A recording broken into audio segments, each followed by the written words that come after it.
സംസ്ഥാനത്ത് പെൻഷൻ ഗുണഭോക്താക്കൾക്ക് ജൂൺ മാസത്തെ 1600 രൂപയുടെ വിതരണം ഇന്നു മുതൽ ആരംഭിച്ചിരിക്കുകയാണ്. 61 ലക്ഷത്തോളം വരുന്ന ഗുണഭോക്താക്കൾക്ക് 860 കോടി രൂപയിലധികമാണ് പെൻഷൻ നൽകാനായി സർക്കാർ അനുവദിച്ചത്. തുക ഇന്നും വരും ദിവസങ്ങളിലുമായി ഗുണഭോക്താക്കളുടെ അക്കൗണ്ടുകളിലേക്കും കൈകളിലേക്കും എത്തിച്ചേരും. 1600 രൂപ വീതമാണ് പെൻഷൻ ലഭിക്കുന്നത്. ബാങ്ക് അക്കൗണ്ട് നമ്പർ നൽകിയവർക്ക് അക്കൗണ്ട് വഴിയും മറ്റുള്ളവർക്ക് സഹകരണ സംഘം ഉദ്യോഗസ്ഥർ വഴി വീട്ടിലെത്തിയും പെൻഷൻ കൈമാറും. ഇനി 2 മാസത്തെ പെൻഷൻ മാത്രമാണ് കുടിശ്ശികയുള്ളത്. അത് വരുന്ന തദ്ദേശീയ തിരഞ്ഞെടുപ്പുകൾക്ക് മുന്നോടിയായി വിതരണം പൂർത്തീകരിക്കും.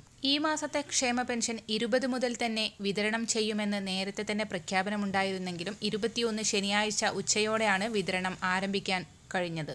ഈ മാസം 27 മുൻപ് വിതരണം പൂർത്തിയാക്കാനാണ് സർക്കാർ തീരുമാനം. അതോടൊപ്പം തന്നെ EKYC, ലാൻഡ് വെരിഫിക്കേഷൻ എന്നിവ പൂർത്തിയാക്കിയ കർഷക ഗുണഭോക്താക്കളുടെ ആധാർ അധിഷ്ഠിത ബാങ്ക് അക്കൗണ്ടുകളിലേക്ക് 2000 രൂപയുടെ കേന്ദ്രത്തിന്റെ ഭാഗത്തു നിന്നുള്ള ധനസഹായവും എത്തിച്ചേരും. പെൻഷൻ ഗുണഭോക്താക്കൾ ശ്രദ്ധിക്കേണ്ട മറ്റൊരു അറിയിപ്പ്, ഈ മാസം വാർഷിക മസ്റ്ററിംഗ് ആരംഭിക്കുകയാണ്. ജൂൺ മാസം 25 മുതൽ ഓഗസ്റ്റ് 24 വരെയാണ് അതിനുവേണ്ട സമയം അനുവദിച്ചിരിക്കുന്നത്.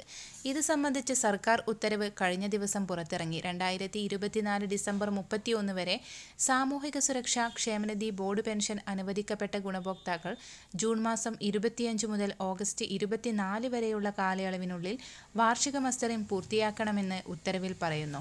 മസ്റ്ററിംഗിനുള്ള അംഗീകൃത സർവീസ് ചാർജ് ഗുണഭോക്താക്കൾ തന്നെ ബന്ധപ്പെട്ട അക്ഷയ കേന്ദ്രത്തിന് നൽകണമെന്ന് ഉത്തരവിൽ പറയുന്നു.